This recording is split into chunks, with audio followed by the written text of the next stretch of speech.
Good afternoon, everybody. I am Shayaan from My Voice, here for the fifth episode of our Connecting the World series. And today we have a very special guest, Mr. Ali Ehsassi, who is joining us. Ali Ehsassi is a Liberal MP, and he is the Parliamentary Secretary to the Minister of Innovation, Science and Industry. And we are so excited to have him. The reality that different levels of government have, for the most part, worked very closely with each other, whether it's federal, provincial, or municipal. And secondly, at times like this, it's important that we all defer to the experts. And I'm very happy to see that all levels of government, the people who are guiding us through these difficult times are public health officials who have done an exceptional job explaining things to us. And on a daily basis, we have all witnessed the great sacrifices that our public health officials on the front lines have been doing.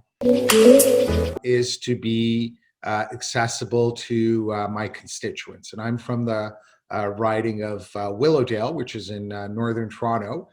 So like every other member of parliament, given all these programs that have been introduced over the course of the past several months, and given some of the challenges we're dealing with, it's important that I be there, that I'm accessible to constituents, that my staff and myself, we have an opportunity to explain to people the various programs that have become available. So we all engage in those types of efforts as well, trying to bring to the attention of various departments, of various ministers, what some of the challenges are, what are some of the shortcomings are.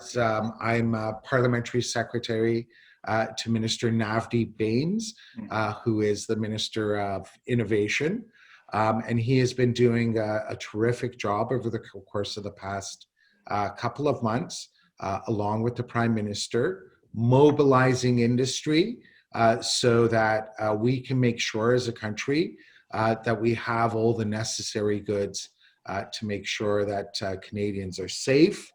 And as we transition to return to work, to make sure that those decisions are being made as best as they possibly can. Since Minister Bains and the Prime Minister invited Canadian companies to retool and scale up and be there for the provision of whether it be PPE goods, whether it be masks, whether it be face shields, whether it be hand sanitizers, whether it be kits.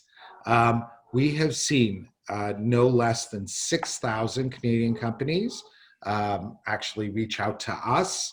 And our job is to work with those 6,000 companies, provide them with some assistance so we can see our way through these difficult times. This is the largest mobilization of Canadian industry and the scientific community we have ever seen during times of peace. So along with all the goods that we're procuring from abroad, we also have domestic production to make sure all those necessary goods are available to Canadians. There's obviously all of the programs that have been unveiled, putting those together, the architecture of those programs, delivering things to Canadians is obviously front and center. At times like this, it's a time of reflection. We have so much to be grateful, whether it be all the essential workers who have been doing such an incredible job being there for Canadians, making sure that we're stocked up. Every facet of life you look at, it really truly has been a miracle to see so many amazing Canadians come together, be there for each other, and make sure that we can pull through in these difficult times. I would shudder to think if this had happened, let's say 10 years ago, before we've all had an opportunity to become more familiar with online technology. Imagine how it would have impacted us in the absence of some of the developments we've all experienced over the course of the past 10 years or so. That there's no doubt that technology has made things and facilitated things a whole lot. But one of the other things that concerns many of us is that that it has also highlighted how we do have a digital divide in this country. There are regions of the country where imagine you're a family and you don't have access to internet. So obviously that has necessitated bringing the greatest minds around to think how we can hopefully get through this and make services available to those who don't enjoy the same privileges that the rest of us do. We're essentially in the fog of war. We're just trying to pull through, be there for each other, provide all the necessities. Once we do have an opportunity, there's no doubt that numerous facets of life will change. And it's our job to make sure that the new normal that does emerge is a better normal, it's a more equitable normal, and that we can ensure that perhaps some of the short-sightedness that was there before is not repeated, and that we come out of this more adaptable and more resilient.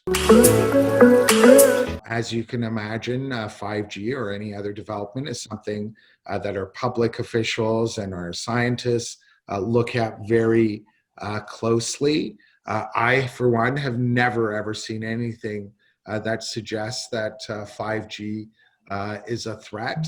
This is not a time for jumping to rash conclusions.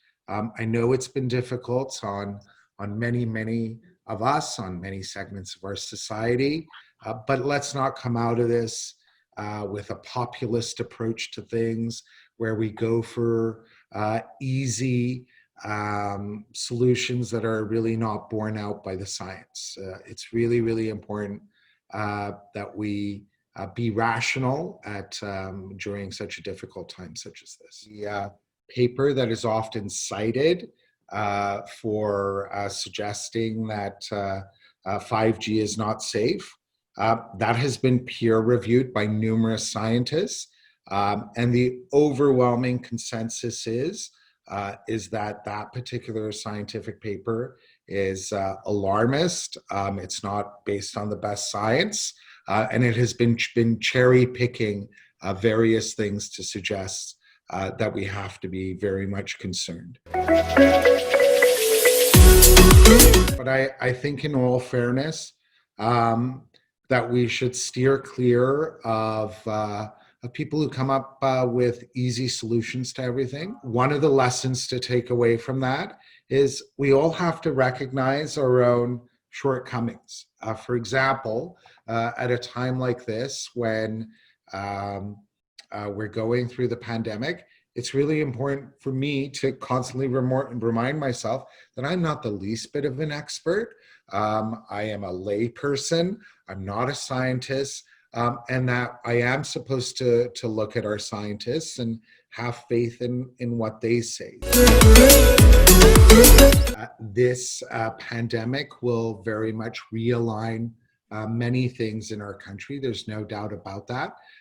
As to how it will unfold, try to work on those things that will allow us to improve ourselves, such as good public speaking, good communication skills, because you could be the best at whatever you do, but if you're not communicating it in a very effective manner, then that doesn't go very long.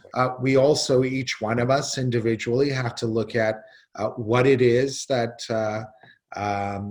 gets us passionate, brings out the best in us, makes sure that we work very hard. So just looking for those jobs isn't necessarily the best approach. It's for each one of us to look within and determine to the best of our abilities where we think we have a knack, where we think we have a competitive advantage, where we think we can be passionate. Irrespective of the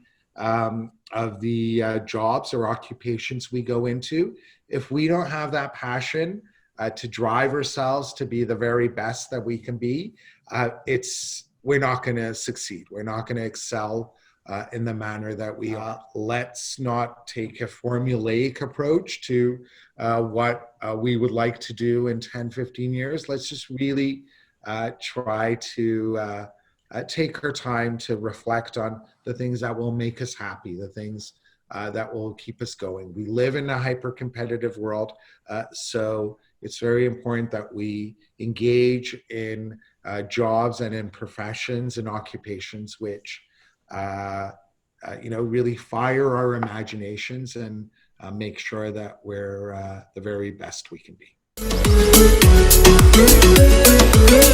I think a lot of facets of our life will change. There's no doubt about it. But of course, there's going to be some positives that come out of this, which is how we can go about our daily lives in a more responsible fashion. So there's going to be both challenges and opportunities. I hope we're vigilant to not again fall for easy answers, and I certainly hope it's not going to be divisive. We have, over the course of the past couple of months, heard regrettably of an upsurge in race.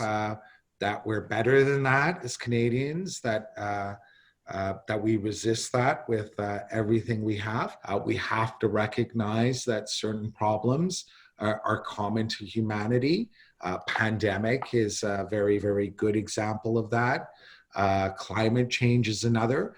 And I hope we come out of this with a greater appreciation that there are certain issues that are global and that will require global cooperation in the interest of everyone.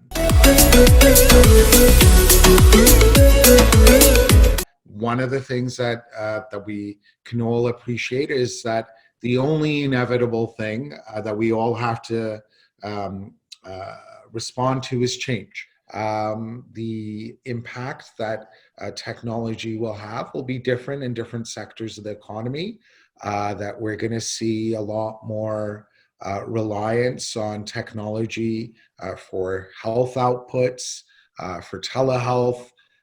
There's no doubt that will be an essential change that we're likely to see.